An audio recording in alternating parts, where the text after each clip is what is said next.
Could science itself be a kind of belief? Not in miracles, but in reason. Sound strange? Let's dig deeper. Welcome, dear guests and viewers. My name is John, and today we're continuing our journey into the world of knowledge. We'll take a close look at what science really is at its most fundamental level. We'll break down its foundations and explore why belief is a key element, even in the most rigorous, testable theories. Understanding this will help us better approach questions about whether there's an intelligent design behind the universe. As always, I'll ask my colleague and partner in this investigation to lay out the core concepts for us. Let's start with the basics. Science stands on two key pillars: what exists, and how we come to know it. The first is called ontology. It's about what exists in the world. Science assumes that there is an objective reality outside of us, and that nature operates according to laws that are consistent and universal. Without this assumption, science loses all meaning. We wouldn't be able to predict or understand anything. The second is epistemology, how we come to know the world. We believe that the human mind can grasp reality, that knowledge comes through experience and experimentation, and that everything is interconnected. One thing causes another. This web of cause and effect is what science aims to study and describe. We won't be diving into extreme forms of solipsism here. A solipsist might claim that the outside world is just an illusion, but they still behave like realists. They avoid getting hit by cars, wear clothes in public, and eat when they're hungry. Their words don't match their actions or thoughts, so it's two, thinking and doing, against one, empty words, which exposes the internal contradiction of that position. Instead, we'll focus on epistemological belief, a specific kind of belief that exists in science, where certain axioms and principles are accepted without proof. You could call it a kind of scientific creed. The key difference is that this belief is partly eternal but largely provisional and open to revision. That makes it more dynamic than religious belief, and more similar to philosophical or everyday kinds of belief. AI too. Exactly. At the heart of science are certain axioms that we don't prove, we accept them. That's essentially an act of belief. We believe that an objective reality exists, that nature follows patterns and laws, that our minds are capable of understanding the universe, and that observation and experience can lead to reliable knowledge. Science openly admits this. In order to study anything, we first have to accept some ground rules. If those rules don't hold, if reality is chaotic or illusory, then meaningful knowledge becomes impossible. This doesn't make science weak. It makes it strong, because science knows its own limits. Axioms aren't dogmas. They can be questioned, debated philosophically, but without them, science as a method simply can't function. We can divide scientific belief into two types. The first is permanent belief, the foundational conviction that the world is objective and knowable. That's the bedrock of the scientific worldview.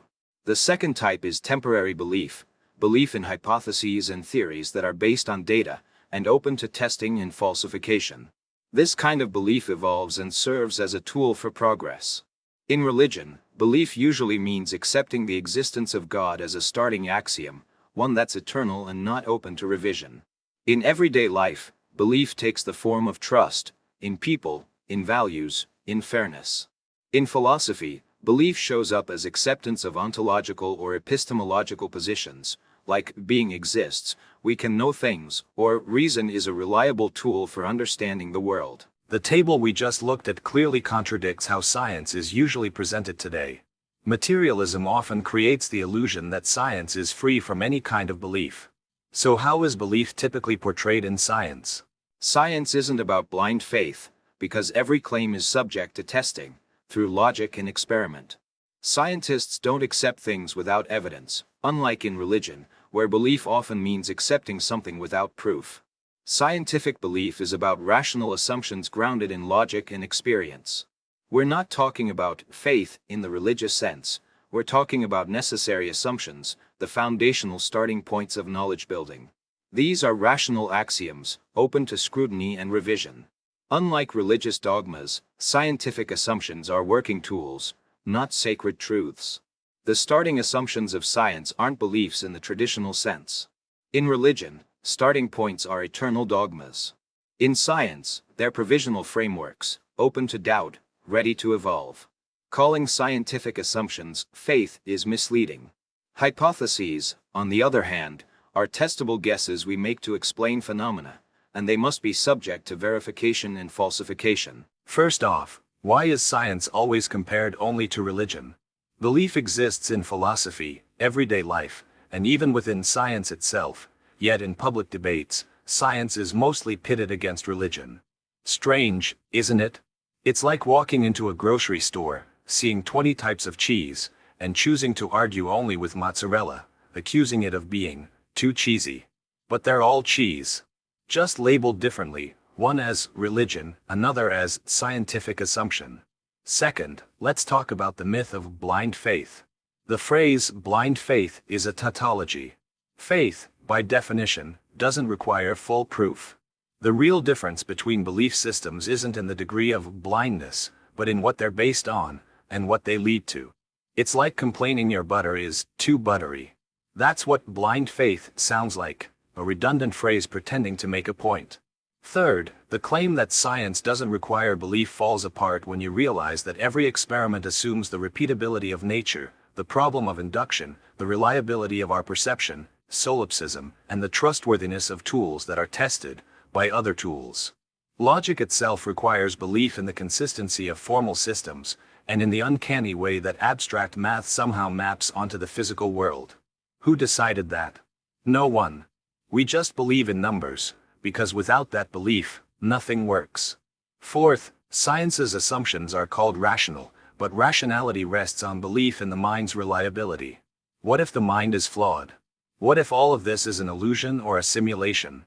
Experience requires trust in our memory and interpretation, not distorted by cognitive bias. So both reason and experience rely on initial acts of trust. Memory is sneaky, it sometimes serves up events that never even happened. Yet we still trust it. Fifth, the claim that these are not beliefs, but necessary conditions for knowledge, is just semantic sleight of hand. Religion also treats its assumptions, like God as the first cause, as necessary. Science cannot prove why its premises are more valid than religious ones. Calling faith a necessity doesn't change its nature, it's still a starting assumption. It's like renaming rain as mandatory moisture. Won't keep you dry, but sure sounds nicer. Sixth, hypotheses aren't called beliefs, they're labeled as tools because they're falsifiable. But falsification itself assumes trust in the methods, interpretations, and the absence of systemic error. Plus, the principle of falsifiability itself isn't falsifiable. Falsifiability? Go ahead, test me, if you can. That's a great point. You can clearly see how the very word belief gets tabooed in scientific circles, even though it's just as present in science as it is in philosophy or religion, especially when we're talking about the foundations of scientific paradigms. So you're saying that many conflicts between atheists and religious people come down to misunderstandings about the nature of both science and religion? That flawed thinking, and mixing up scientific and religious belief with politics and social institutions, leads to confusion and conflict? Absolutely. Atheists often conflate religious belief with the politics of organized religion. Take the famous cases of Copernicus or Galileo. Those weren't really about religion versus science. They were about science clashing with conservative power structures. The Bible doesn't directly condemn heliocentrism, and that the days of creation in Genesis are theological metaphors, not astronomy lessons. As early as the 4th century, Augustine and other church fathers warned against taking these passages literally and called for deeper interpretations of sacred texts. At the same time, religious believers often wrongly treat scientific belief as if it were rigid dogma, failing to see that scientific belief is instrumental, always open to revision and criticism. But then why do scientists so often act like their axioms are untouchable truths? Why are scientific revolutions treated like heresies, when paradigm shifts are actually essential to the evolution of knowledge? How do these scientific dogmas change over time? Is there a model that explains it? Yes.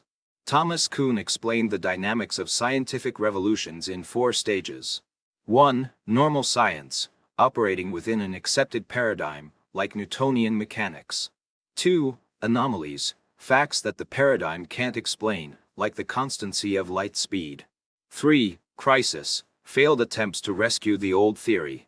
4. Revolution, a shift to a new paradigm, like Einstein's relativity. Science is a battlefield of ideas. Resistance to new paradigms often stems from cognitive biases, sticking to familiar models, institutional interests, careers and funding tied to the current paradigm, methodological inertia, outdated tools and methods. As Max Planck famously said, science advances one funeral at a time. And here we are, only our third deep dive episode on this channel, and just look at what we've uncovered. In this video, we explored the second example of materialism's double standards in science. The word faith is treated like a contaminant, and religious faith is especially discredited. Let's recall what we said in our second episode. Logic was framed as a special feature of science, something supposedly absent from other systems of thought. But logic is the air that all thinking breathes. It's in every area of life. This is a prime example of twisting definitions to legitimize science as the only rational method of understanding reality. Ironically, this distorts science itself, by muddying its conceptual framework. A kind of faith forms inside science itself, a belief that science is free from belief, that it runs purely on logic and reason. But from the perspective of methodology and paradigm building, that's a contradiction. In episode 2, we also showed how this illusion of science having a monopoly on truth emerges, positioning it as an absolute. If you made it to the end of this episode, remember our key takeaway. We don't blindly believe, we test everything. So test what you hear. Question everything. Think for yourself. What do you think? Did this challenge how you've seen science before? Tell us in the comments below, we'd love to hear from you. Thanks for watching. See you next time.